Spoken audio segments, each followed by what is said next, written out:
Welcome to the Crypto Andrew channel. I'm back. I'll be back live at 11 p.m. Central Time tonight and on Monday, talking about crypto, talking about what's going on in the markets. Also, happy holidays, Merry Christmas. It's almost that time of the year. So, without further ado, let's look at the charts. Yeah, I'm in a good mood because it snowed yesterday. So, I love the snow, and I make more money when it snows due to my business. So, all right, let's get into the charts. Right now, I'm short on XRP. I'm up $50 on the trade. We'll see what happens.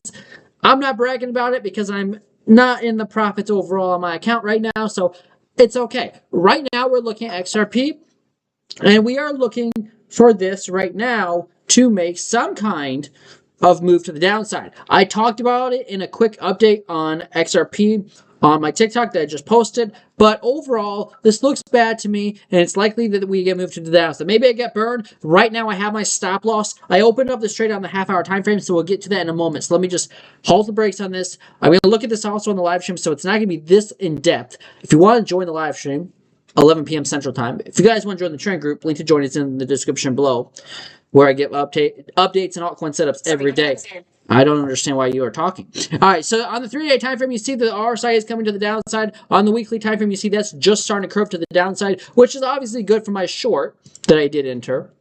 The monthly time frame, I'm not really worried about. Daily time frame, even the 2-day time frame is oversold. The 12-hour time frame, try to get the bounce, failed. The 8-hour time frame is oversold. The 4-hour time frame, 6-hour time frame, both have more downside. Again, I saw this as a rounded bottom. I was hoping you make some kind of cup and handle, but I said on the last live stream, if XRP loses 250, it's bearish. And now you have since then gone all the way down to about $2, maybe just under $2.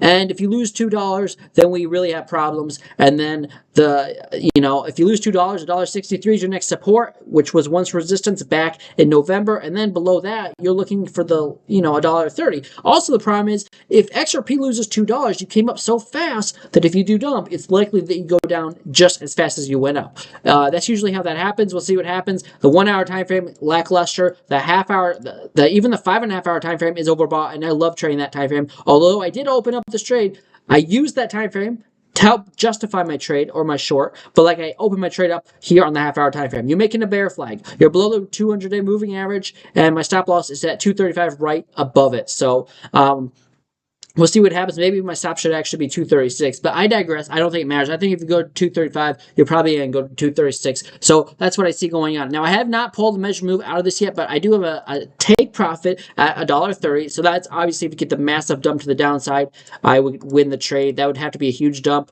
but we'll see what happens. Short term, it says that XRP, if you lose 220, is going to go to that $2 range at 201, 202. We'll see what happens. That's just a possibility.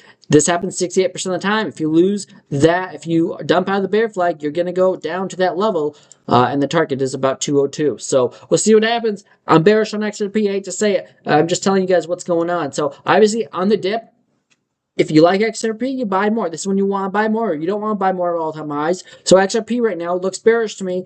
But I will say this. If you can reclaim some of these key levels back on the 4-hour time frame, and 250 was a key level, but even 220 is a key level of support. But to the upside, if you reclaim 250, I would be bullish on XRP again. Until you do that, it's not good. Now, even if you hold 220, that's a good sign right now. But right now, even on the 15-minute time frame, you've now tested this level 3 times. You're trying to make ever so slightly higher lows. We'll see if you can do that.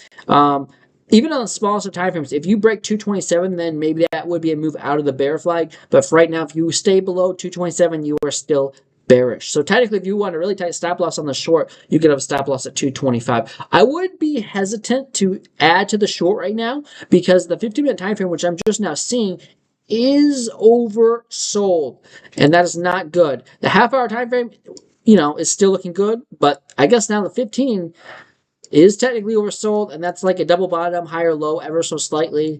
You're at the bottom of the pattern, so it's likely, if you're still bearish, you come up to 226, but, right now, it does look like you could get a small move to the upside. This makes you want to think about getting out of the trade and re-entering at a better entry price. This does look like it wants to kind of break out. I might think about doing that. But overall, this is still an idea I have on the table for XRP for a further move to the downside. If you guys enjoyed this, make sure you hit the like, share this video with your friends. I'll see you guys in the live stream at 11 p.m. Central Time tonight. Until then, trade safe and have a great rest of your Saturday night. Until then.